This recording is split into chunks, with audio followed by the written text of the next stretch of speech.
Is everyone able to see the event schedule? Yeah.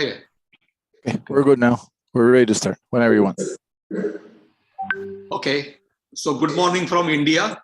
We are fortunate that India, being a very ancient civilization, one of the well-known countries, of course, like we are doing so many things in education as a civilization, and we were known for our ancient scriptures. We talked about human values. We talked about the which is so progressive and talking about Vasudhaiva Kutumbakam, which is the global family, and that's the culture of India. And we are happy to bring you a panel which is really doing amazing work.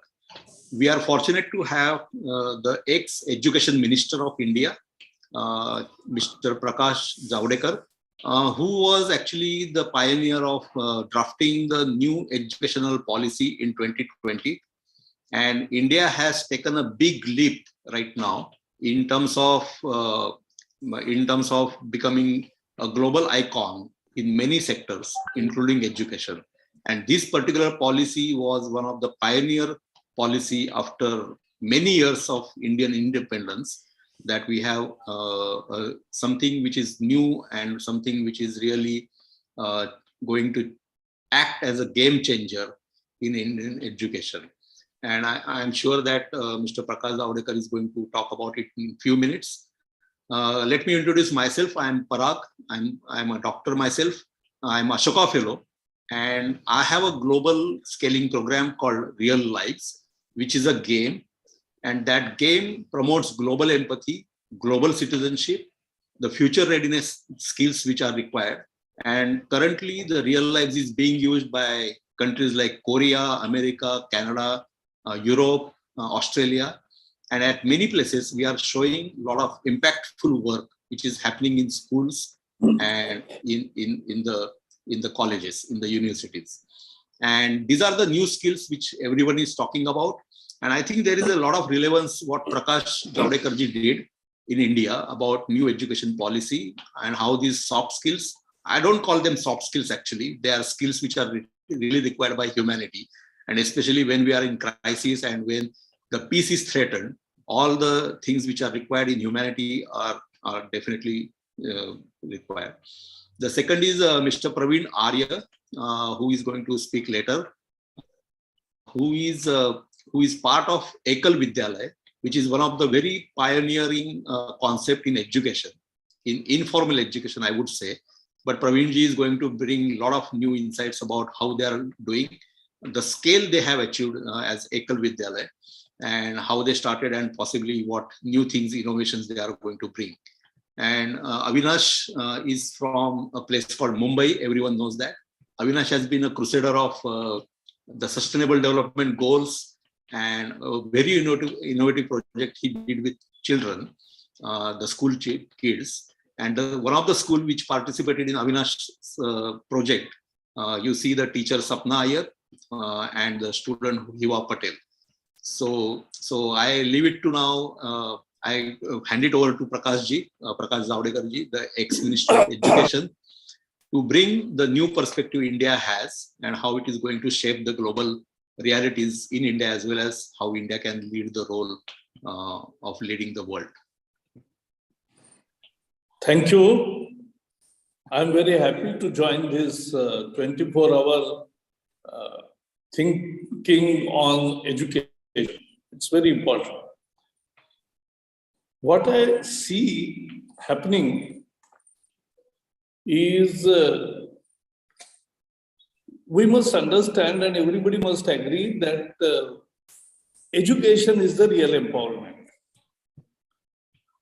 for a person, for a family, for a village, and for the society as a whole.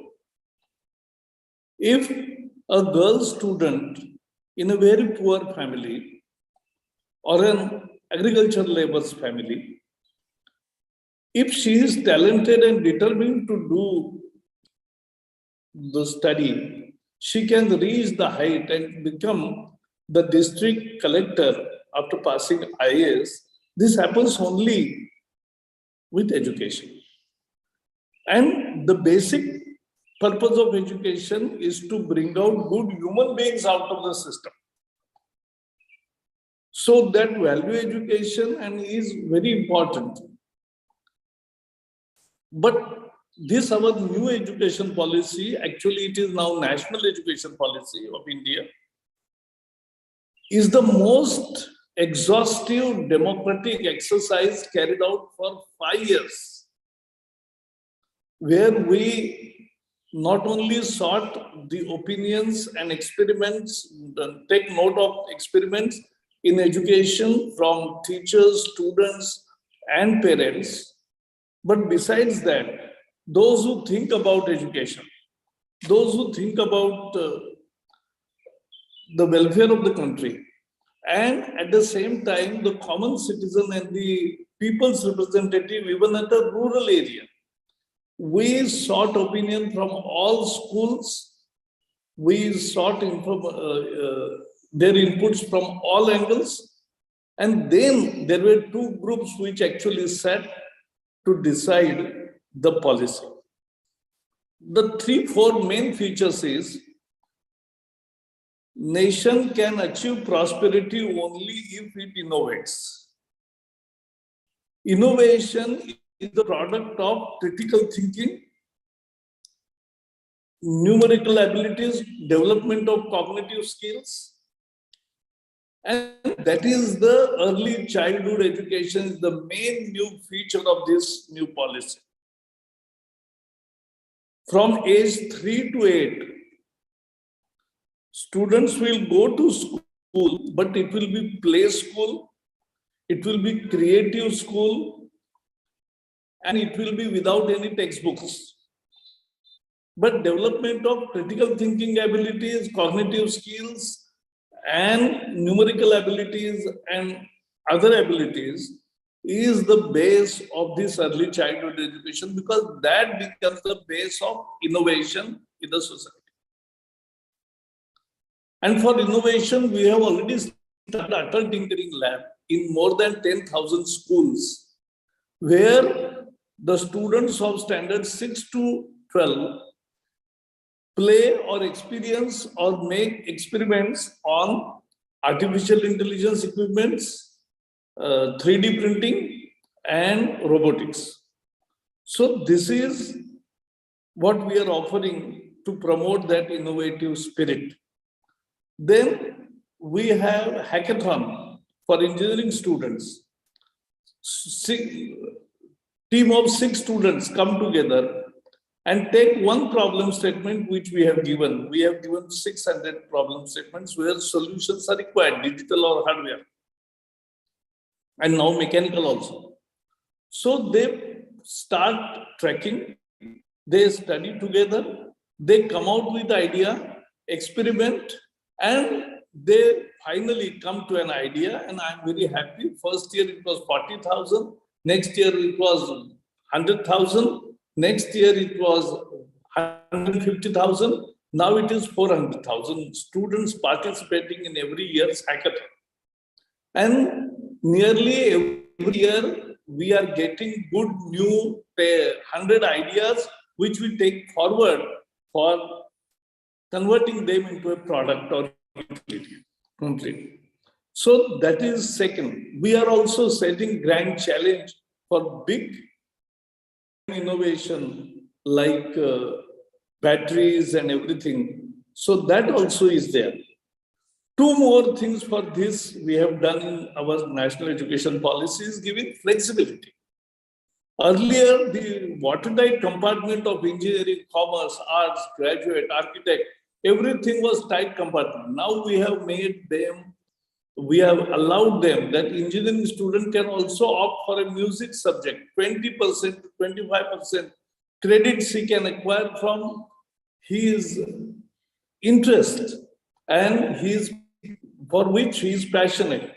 So his overall study improves. And that flexibility we have given. We have given flexibility to through Credit Bank that if he completes 1 year and then he works and comes for second year after 2 years, okay. no issue. His deposited credits will be calculated at that time and he will be allowed in the second year. Then we have also allowed to pursue 2 degrees simultaneously because this is need of the hour. And we have decided to revise syllabus of all courses every year. These are the main features, and there is motivation and orientation and training of teachers. At the same time, their participation, we have carried a Diksha platform where millions of lectures in all Indian languages by the best teachers are now available for the students and schools, and they are using it. Billions of views and recordings have happened. So this is a new beginning. We have also launched open training, short courses, 4 months, 6 months, 1 year, many courses, and anybody can follow his passion and get correct education. That is what is decided in this new policy. We have also created National Digital Library. All the university libraries are digitized and are put in one portal, National Digital Library, where students and teachers and everybody can go for reference, research and everything. It's available in their phone now. So we are using digital technology for furthering the education, creating awareness of innovation and emphasizing importance of innovation. Because as I said, only those countries prosper who innovate. And that is now India, last 5 years, the patents have grown by many folds. And we are on that track of innovation. So this is the result of new national education policy. And more importantly, this human being, making a good human being out of the system. Every profession, every teaching is good, and every course is important. And be it agriculture or handicraft or anything, and one can get mastery and create a world market for himself and his products. So this is what we have decided, and we are pursuing it through all colleges. And I'm very happy that there was no criticism. And every state has welcomed it. Even on language front, where India has more than 22 languages approved by the Constitution. So we have said that mother tongue is to be promoted, and more students should learn their primary education in mother tongue. But it's choice given to the students if they want to follow English or something else. But all 22 languages of India, that mother tongue is very important, and the education material is being prepared in all those languages. So this is where we are. I can go on and on for talking on this subject, but I think today I have outlined the basic construction of this national education policy, and we are very happy that ultimately this democratic exercise, creating innovative abilities, critical thinking, and making of a good human being is all combined into one policy. Thank you. Thank you, Mr. Zavadekar. As a minister, I would like to congratulate you. And definitely what India has done, that 50 global companies, the top one, the 40 companies have the Indian CEOs now, including Microsoft and Google and Adobe. So Indian education is definitely proving itself. But this new policy will definitely add a very good flavor in terms of the new skills and globalized skills. And I think India would be really showing the way to the world education in a sharp way. So now I invite Avinash to carry on. Yes, sure. Great. So I really appreciate this opportunity to be able to share a couple of our initiatives. Always excited about children, students, and how we are changing the game on education. I'm sure a lot of us have been through the industrial age education. Unfortunately, we still see a lot of that in this day and age. So I'm really happy to share a very large scale initiatives that went beyond me, although I did curate it, but it went beyond me. It went to all the children across India, and they really owned this complete initiative. So I'm going to play a quick video, if that's okay, in order to give you an introduction to this initiative. It's called Dream on India. And the objective of doing this was to be able to visualize the future of India through the eyes of her future. So I'll just play this video, and then we can have some nice discussions with our guests. Just let me know if you can't hear the video. I have a dream on India, that is free of poverty, a clean India, free of pollution, an education system that helps me become the best version of myself.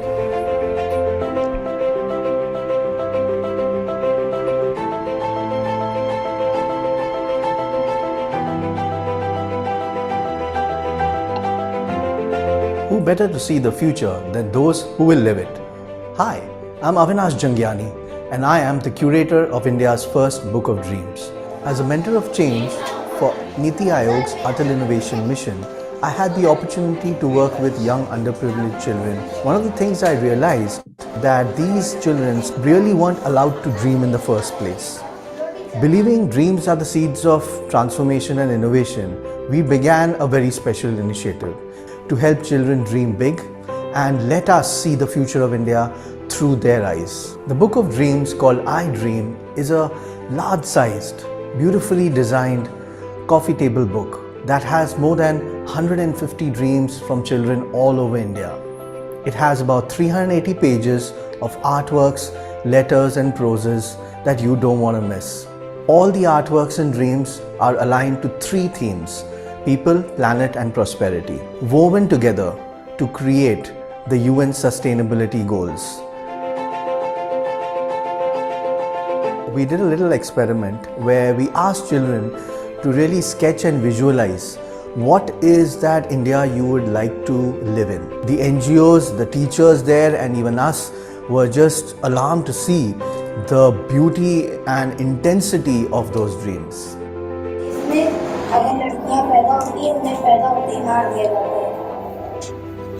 Okay, I want to save the India by all the birthdays I have. I will just plant one tree or maybe a plant, and I will never cut any plants.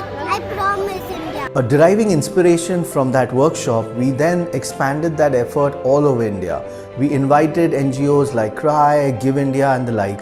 Around December is when I was selected to become a global ambassador with the Teach SDGs initiative. At that point, we actually created an interesting deliverable which is called a Dream Burst. It actually represents a burst of dreams. I can click a ray and I can see which of those SDG goals are aligned to that sketch. By the end of the initiative, we were sitting with 12,000 awesome dreams of children across India.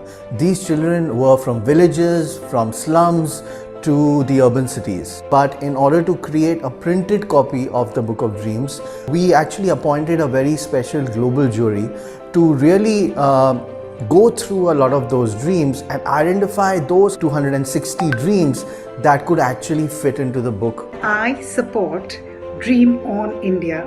I think it's a beautiful project. And they are the voices of the nation, and they are the future. It is amazing to give a hope to a whole nation, to a whole humankind. I truly believe that we can make these paintings reality. So let's go out there and make this world a better place. The main objective of this Book of Dreams is to bring these dreams to the attention to the Honorable President of India. We also want change makers, thought leaders and influencers to derive inputs for the transformation that they are going for. For everyone else, it's a book of inspiration. Please support this project where our voices are heard and all our dreams come true. Dream on India!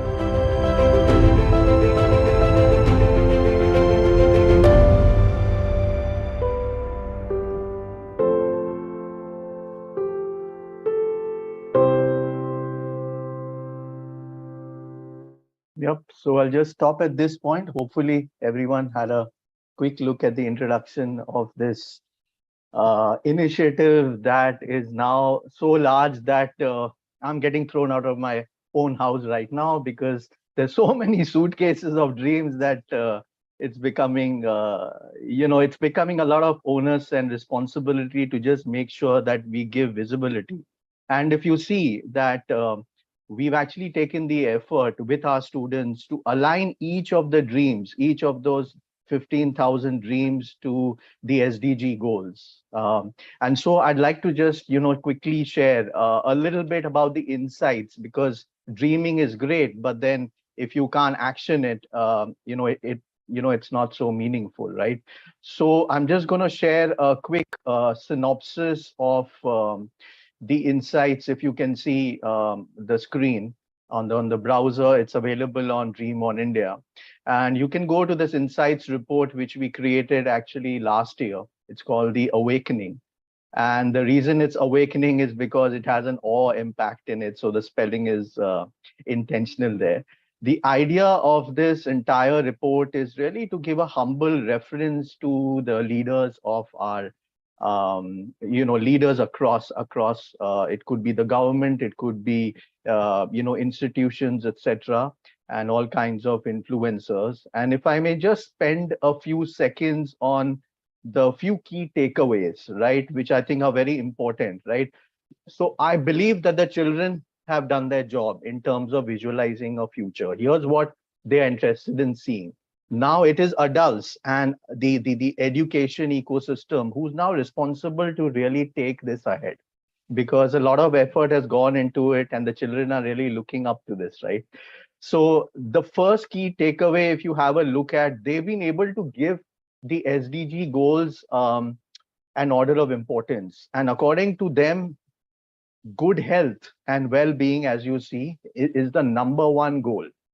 After that, I would say, gender equality, industry innovation, and a lot of the things, our honorable guest a few minutes back had also shared, right? So it aligns well with what, these initiatives we've been discussing in the last half an hour about. The other key takeaway which we've seen is there is absolutely a need for women's rights, and under that same breath, quality education, specifically around women. It's not to say that we don't, the men and boys don't need to be educated, but I think it's important we now, give girls and women, the opportunity to really rise and shine, right? The third key takeaway, and I'll stop here, is obviously, climate action, right? And it's interesting that we did this initiative 3 years ago. And we can see now the impact of the environment is so much glaring at our faces that we cannot ignore that the impact of the environment, around us, right? So in order to really, scale this up, I got a lot of interest from global educators and change makers. And therefore, in the last 6 months, we've now attempted to launch a global version of Dream on India, which is called Dream on X. So since a lot of us here are global, I thought I'll take this opportunity to quickly invite you and encourage you to become a global ambassador. And I'm not going to spend, too much of effort defining this. It's under the same breath of Dream on India. You become the ambassador of your region and you drive this whole aspect of visualization and empowering children to design the future for us. So hopefully, this initiative did enlighten you a little bit. And I'd like to just do a quick Q&A, if you will, with our special guest here. So we have the dean of a very special school and the students, and the student Hiva as well. So if that's okay, Apna ji, I'll just ask you a couple of questions. If you could share with us that, you've been so integral, right, in terms of this whole initiative we spoke about. And in general, I've just seen you being out there with all the innovative work you've been doing to change the way your school, right, in Gujarat is delivering education. If you can just highlight a little bit on these lines, it'll be great. Yep. Yes. Sapna ji. Hello, everybody. Yes, we are working on inclusion, which also is given emphasis by NEP, and everywhere, everybody is working on inclusion, and we have been working on inclusion since a long time. We're talking about equality, and we have been working as a school, as educators on this initiative. So this is one initiative that I can talk about. Our school is working with full force, and Dream on India, I would like to say. So Avinash sir, did you ask me about Dream on India? I would like to talk about it. Yes, please. It's Yes. your project now. It's no more mine. Yes, go ahead. Right. Thank you. So now when we talk about dreams, I mean, this was a unique initiative that Avinash sir came up with, and our children were so excited to participate because they were, they were allowed, they were heard, they got the freedom to create. We talk about their own dreams, and they came up with their own creativity. They were given the freedom either to express, either they can sketch or write. They came up with write-ups, and they also came up with poems, and most of them wanted to express their dreams. Around 103 participants were there, and they all shared their dreams beautifully through their sketches and their write-ups. So most of them they were selected for the book. They are there in the book, and they also could come and voice their thoughts. Avinash sir gave us a chance. Our children were able to speak on what they feel about what they have drawn, what they have written. So this is a great initiative, and I think we should work more on this and give them more opportunities so that they can do better, because they came up with topics like saving earth, and they wanted to do so much for sustainability, and we should continue doing such work so that these children, they work for their own generation, and they do the best for the generations to come.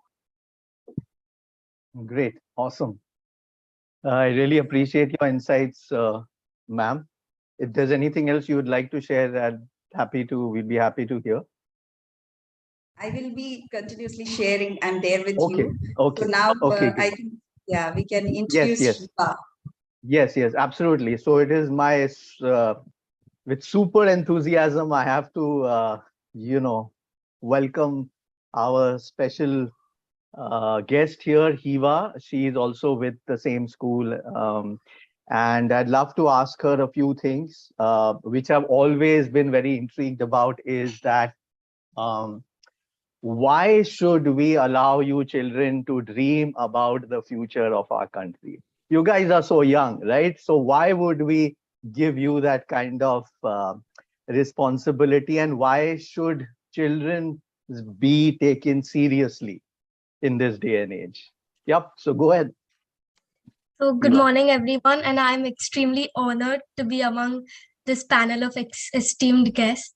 And sir, to answer your question, dreams by children are honest and unbiased.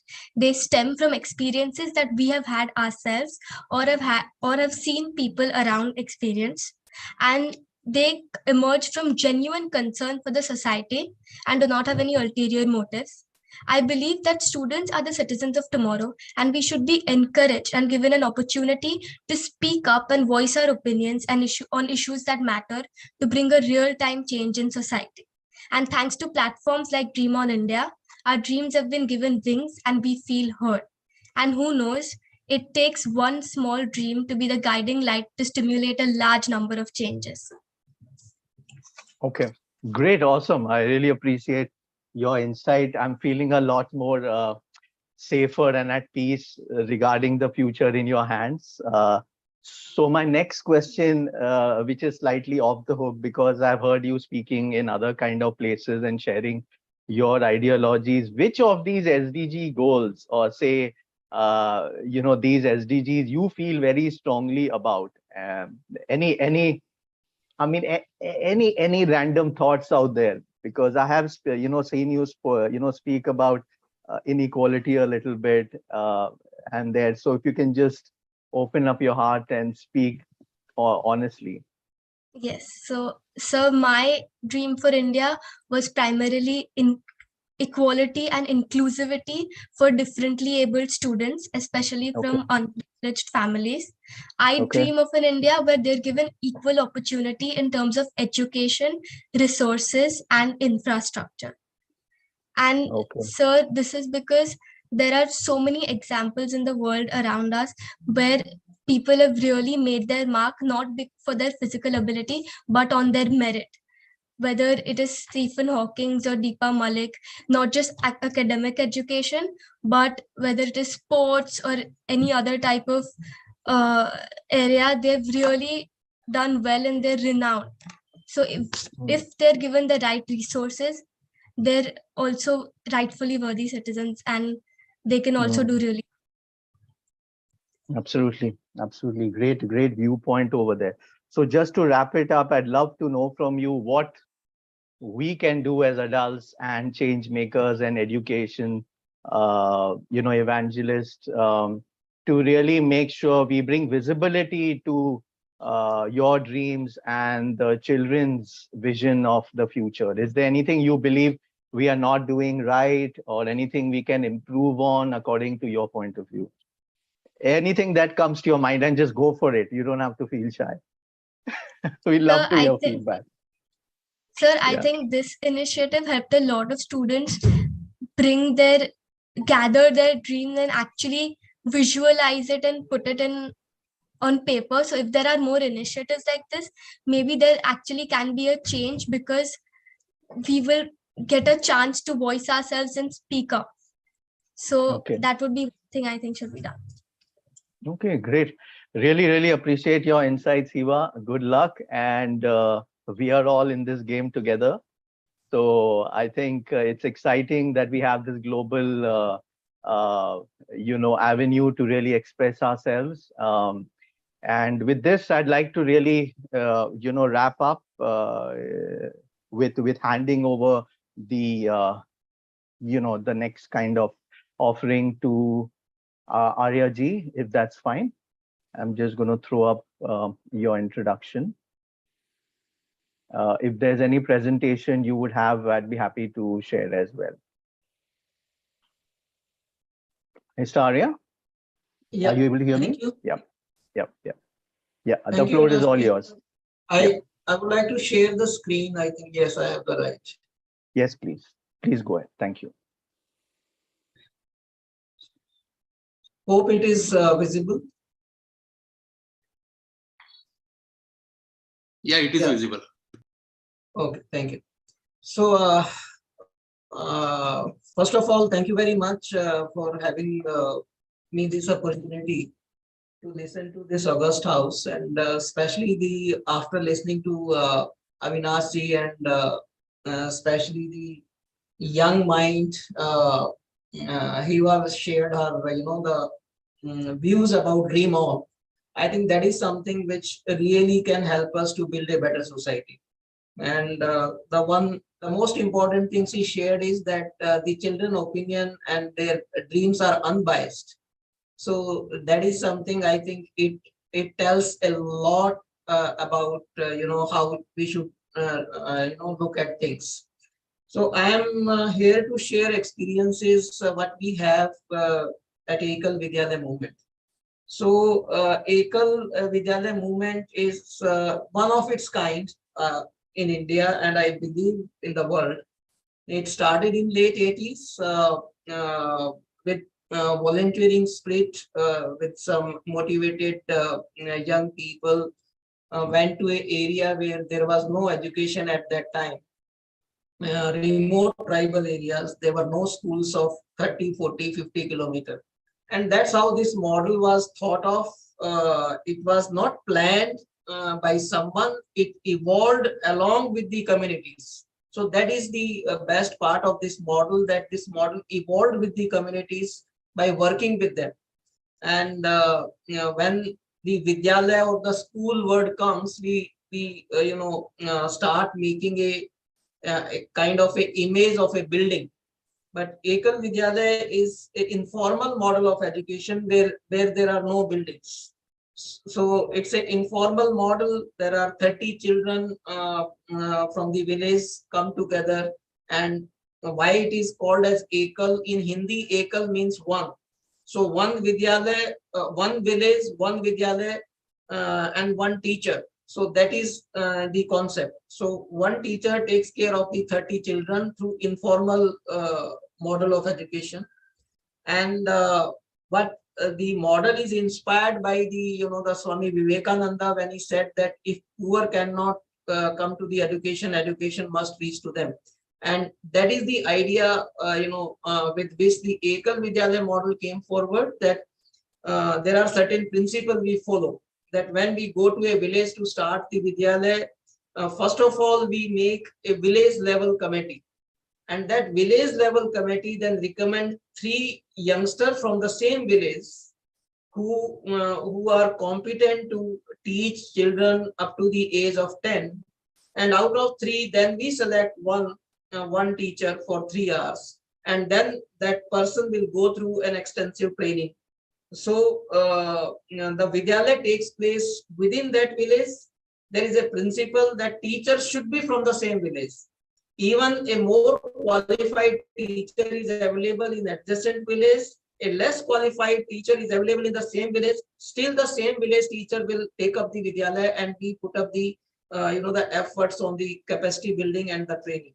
The idea is that the children, when they come to Vidyalaya, first of all, they are not surrounded by walls. It is happening in a chopal or under a tree. So, and they know the person who is teaching them. That came first in a village community. For them, he or she may be a brother or a sister or uncle. So they all know each other. So they are not going to an unknown place. So that's the the essence of Ekal Vidyalaya model. And where we are now, before COVID, we were present in 100,000 villages. Now we are able to sustain 77,000 Ekal Vidyalayas, where presently about 2 million children daily come to Ekal Vidyalaya for 3 hours. So that's the kind of reach we do. The best part is the administration cost in Ekal Vidyalaya is 5 to 6% maximum. And how we run this movement is because of the volunteering spirit. This is one of its kind model which is owned and driven completely by volunteers. So today I am representing Ekal Vidyalaya. I got associated with Ekal Vidyalaya in 2007 as a volunteer. And now I am leading the policy and innovation and the main body which takes care of all the policy decisions. So that's the kind of the spirit with which Ekal Vidyalaya moves on. There are about more than 10,000 urban volunteers like me who work for Ekal Vidyalaya. There are more than 7,000 full-time volunteers to whom we only pay a minimum honorarium. They come to Ekal Vidyalaya with a commitment of investing 5 years, 3 years, 10 years, and some have been working with Ekal Vidyalaya for 15 years or 20 years as a full-timer, as their life mission. So that's the spirit and the strength of Ekal Vidyalaya model. So that's how the basically the one Ekal Vidyalaya is being conducted. It is in open, divided into multiple things. As it is an informal model, we follow basically activity-based learning. Especially hands should be involved in learning, because that's something which is very, very important. And the whole 3 hours are divided into for different activities. Recently, just before the COVID, we introduced a new intervention here because we are living in a different age, different time. So we have introduced the ICT through tablets with preloaded content, but completely under the guidance of the teacher. So the soul of the model remains. Only thing is we are using technology as enabler. We are not replacing the teacher with the technology. So that is the basic principle. So we are not going, teachers still going to drive the Ekal Vidyalaya. The technology going to help and facilitate the teacher for a better learning outcome. So that is the basically the model. So sometimes we have many people ask question that we have 30 children and they are from say first grade to fourth or fifth grade. So how one teacher manage them and how the whole Ekal Vidyalaya is being conducted. So what happens is that according to the learning outcome, age and learning outcome, these are the two criteria. So we divide those 30 children into 3 groups. So the teacher is being trained to do that. So one is the children group, then the group 1 and then the group 2. So in Hindi we call it Sishu Ghat, Balgat, Balgat 2. So the teacher divide them into 3 groups. So what happens is when first there are certain activities which are to be done together, like prayers, doing yoga, or sharing the stories, or we have certain games, to expose them to some, the principle of science when they are playing. So those are the things which are being done together. And then as far as the instructional based delivery is concerned, these 3 groups are conducted. So how the tablets are now being used, like first, what the teacher will do, they will basically instruct the 2 guts that what to be done on the tablets in next 20 minutes. And then the teacher got involved in the 1 group. So after 20 minutes, handed over 1 tablet to that group and teacher will shift to the 2nd group. So while 1 teacher is engaged with 1 group, the 2 groups are engaged on the tablet. So this is the model which is being followed. So this is the kind of the rolling out of this new intervention. So we have reached out to about 2,000 villages right now with this e-Shiksha. And that's if you see the pictures, we use the content which is very much relevant and where children can correlate. So it should not look like to them that this is something different coming up. So whatever the examples, whatever the principle we want to teach, it has to be aligned with the village life so that they can easily correlate with that particular concept. Thanks to the IIT Kanpur, we have a learning management system now where we can find out that the 2 groups which are engaged on the tablets, with which content they are engaging, how much, what is the rate of the engagement, and continuously we can also, the teacher, which we call them acharyas, so they can easily assess the learning outcome on regular basis. So it is not that after 6 months or 3 months, there will be an examination. Every week, a teacher is empowered to create the own question, a set of questions and give it to the children, and the assessment, the learning outcome can be met. So the most, the important aspect or the principle we follow, and we believe that storytelling is the most powerful tool. And even in the when we are using this ICT through tablets, we are using our storytelling, the content which is being developed along with the community over a period of this about 30 years of journey by the grassroots volunteers. So I don't want to go into the detailing, but through animation we have developed it. So this is the primarily the Ekal Vidyalaya model which we follow. So the best practices are that community is fully involved.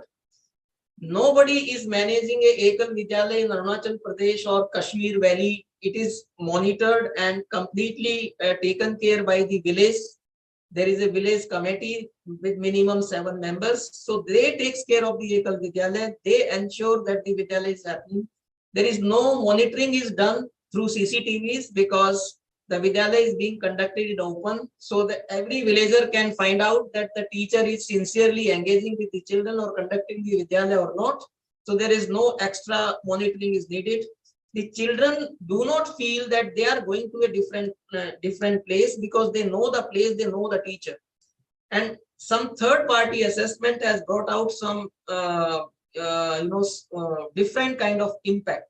Not only the learning outcome from Ekal Vidyalaya children, the interesting impact is mapped by IIM Bangalore with Tata Dhan when they conducted a national level impact assessment study, that wherever the intensity of Ekal Vidyalaya is higher in those districts, even the dropout rate from the government school is lower.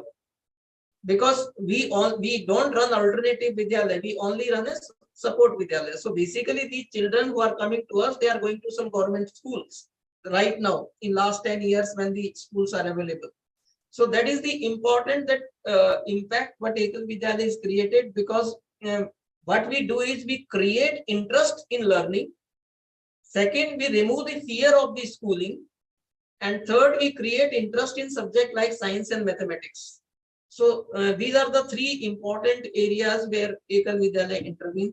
So that's the model. If there is any question, I am happy to entertain. Thank you.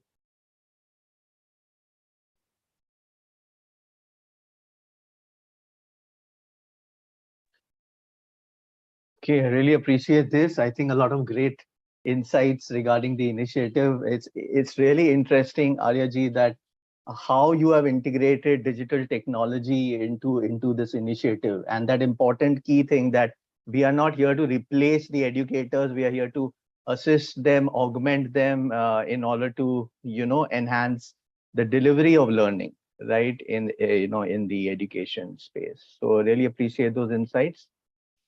Yes, Parag, did you want to add something? Yeah, no, just want to say that India has something like 600 or 700,000 villages, and these are remote villages where even electricity or the car or the roads are not approachable.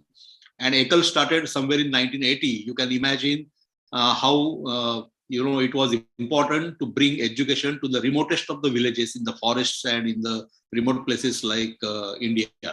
So I think the value is big. The impact assessment anybody can do, but one of the learning lesson for anyone is that how to work in very remote places in education and how to really create the learning engagement of these young students who want to learn and become someone in their life.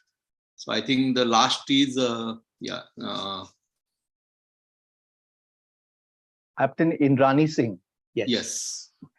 So I'll just give a quick 1-second introduction. Are you here, ma'am? Yes. So she flies a plane as well as flies a lot of educational initiatives. And so I'll just hand it over to her. Would you like the presentation up, ma'am, at this point? Yeah, you can. Let me just, save the initial introductions. Then Yes, maybe absolutely. you can. Please go ahead. So I want to speak for Ms. Patel. She is part of a dream for the future. So I'll tell her that what my childhood was and the definition of education then and definition of education to you now. So I couldn't speak that confidently like you are in the school, and therein we are just dreaming, but nobody's asking us that, what are you dreaming about? So you're a very lucky kid that so many people are asking you, what is your dream and what you want to do?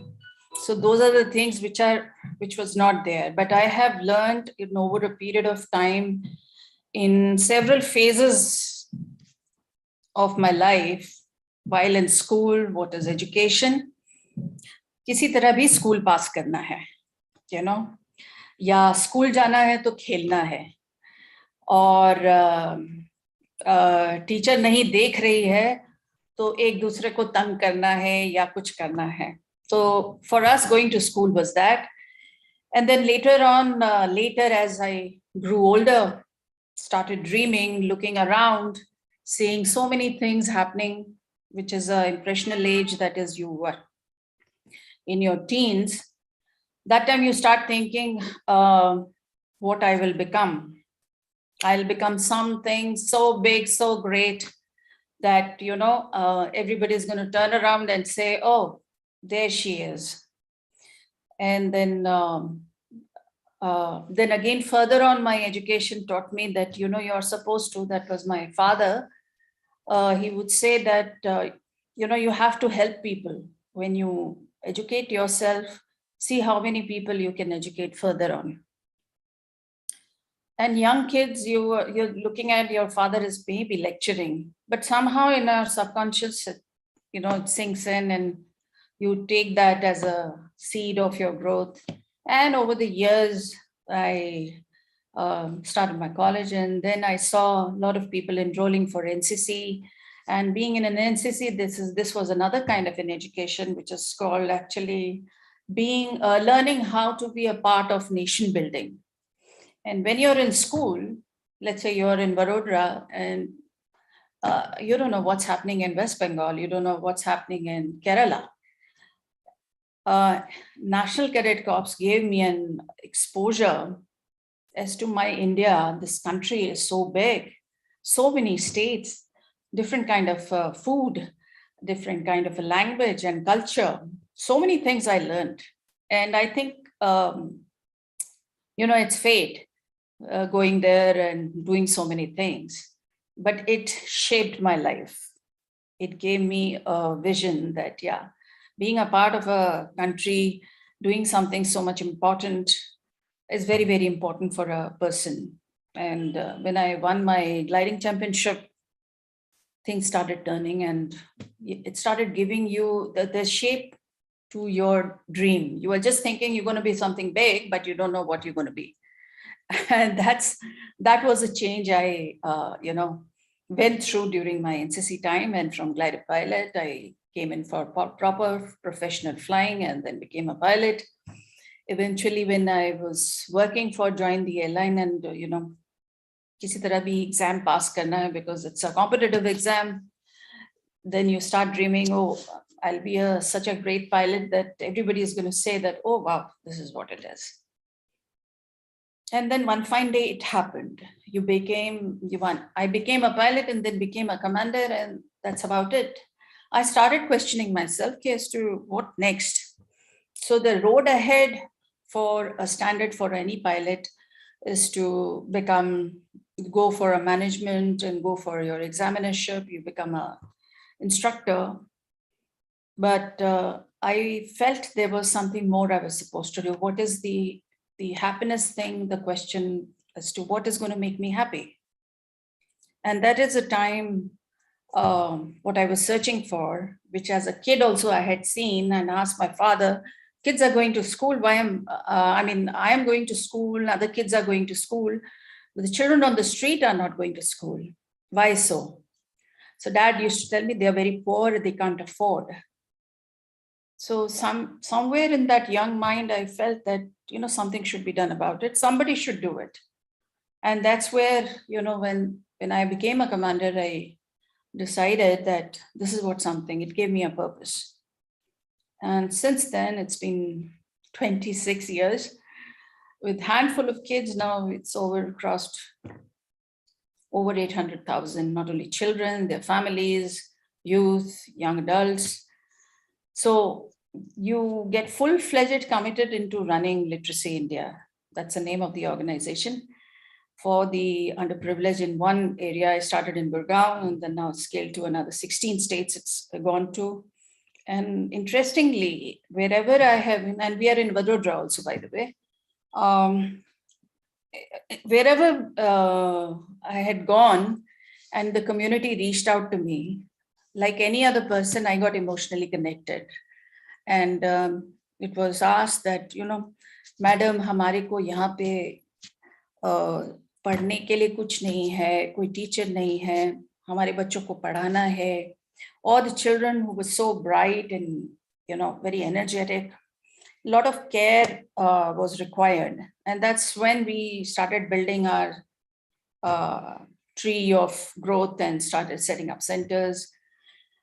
It was very heartening to hear after so many years from Mr. Javadkar Prakash sir that there are policies which are laid out, flexible studying is being laid out.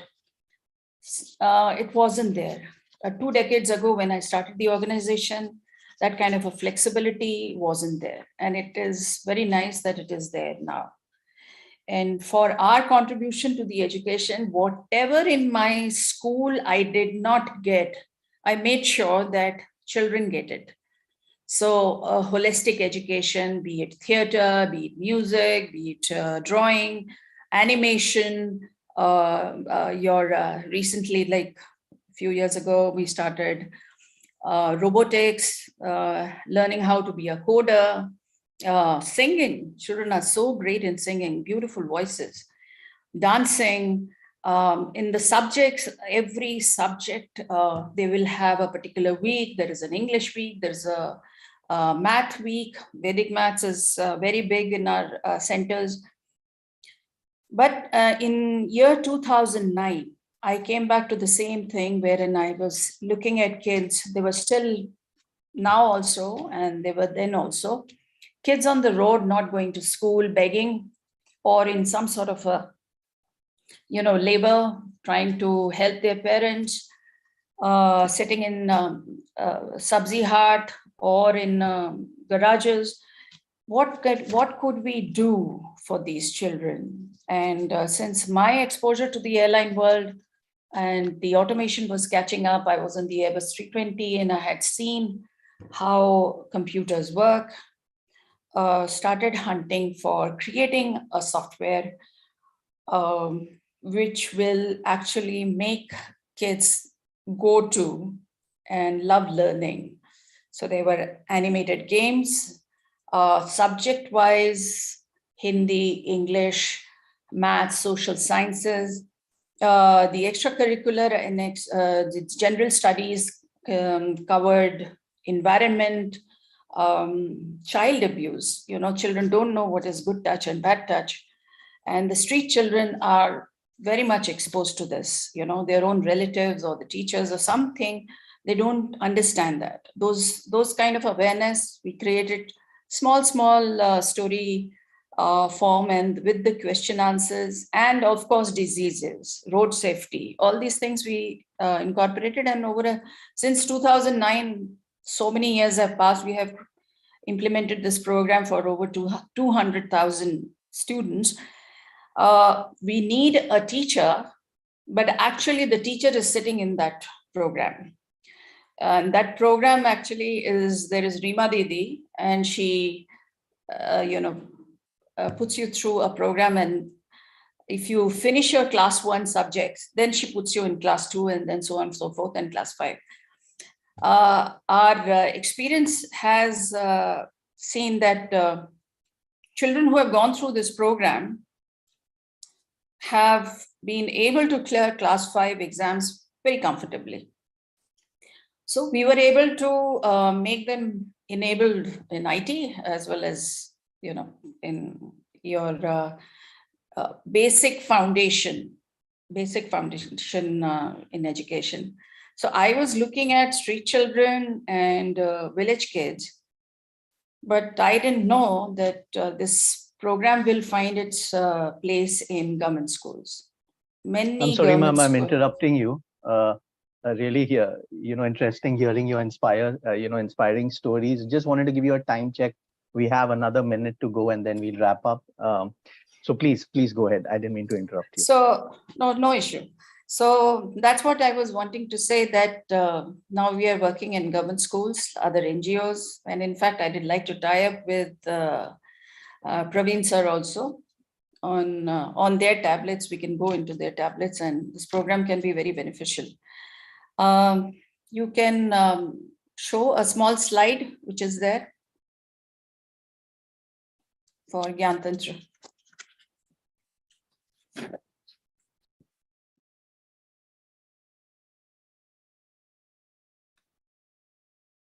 So this Which slide would you like me to pull up? the circle slide, Okay. which is with a circle, which will give you a view of the program. So value education, he was talking about, we have put all the programs packaged together in this. That's why it has become a major hit in most of the government schools and with the NGOs who are also struggling with all kinds of different age groups. So this package is such that there is another slide that the child is sitting in front of the computer.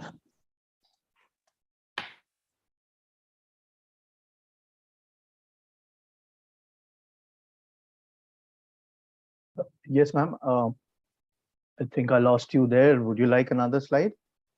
There was a child who's sitting in front of the computer. Why this? Yeah, after this slide. So Okay, yeah, is it this one? next one. So Praveenji, this is for you.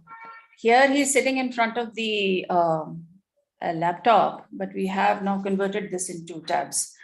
So we have it in two languages. One is in Hindi and the other one is in English. So maths we have focused on, and in future we are trying to bring in basic scratch of coding. So thereby engaging with the kids about what is coding is all about and to build their analytical skill. So this is the whole package. So if you see, there is no scolding from teacher. All kinds of elements have been given, no distraction. And most of the time we have seen the children don't raise their heads when they are doing the program. Okay, great. Awesome. I'm really glad you were able to share a couple of these slides and spoke so, wholeheartedly with your heart. I really appreciate all of the insights and the inspiration you've given. So with that, I'd love to wrap this up if that's fine. Yeah, thank you very much. Yep, great, awesome. So I'll just hand it over to Mr. Parag, our leader of Real Yes. Lives and this in India So, initiative. yeah, so Gabriel and team, what we tried to do was to bring the minister who is at the policy level to Indrani's project, which is on the streets, the Praveen's project, which is Ekal, which is going to the villages, which are like 600,000 villages in India. Hiva, who is the student and young generation representing it, a school which is Navarachana school in Gujarat in one part of India, and Avinash, who has been really dreaming and offering a possibility of young people to dream. I think that was the kind of a diversity we wanted to bring, and we are happy that it really went well, and we are thankful. I think through Gabriel, we are going to be sure that any of you are interested will be connected to these projects in the future. So thank you all. Absolutely, Parag. Thanks everybody. It's been outstanding. As Parag just said, you've given us a complete panorama of very different but very well-intentioned and magnificent initiatives that all foster change in India. So congratulations to you all. Thank you very much. I will be in touch with you to request all the links that we have some of the links already, but we will be garnering all these links, compiling them together, and as from next week, you will be able to find all of this. As we're saying to every one of our regions, what really matters is the day after. No, not today. Today is just an excuse, and we're so happy that we were able to get you together. But we feel, the incentive, the optimism, and the responsibility to get us all together, thinking of how we can globally change education, and this has been outstanding. So thank you very much. If you want to say goodbye before I stop the recording, and then we'll take it from there. For our audience, we will take a 1-hour break, and then we will move over to the United Arab Emirates. Thank you very much. Thank you. Thank you. Thank you, everyone. Thank you.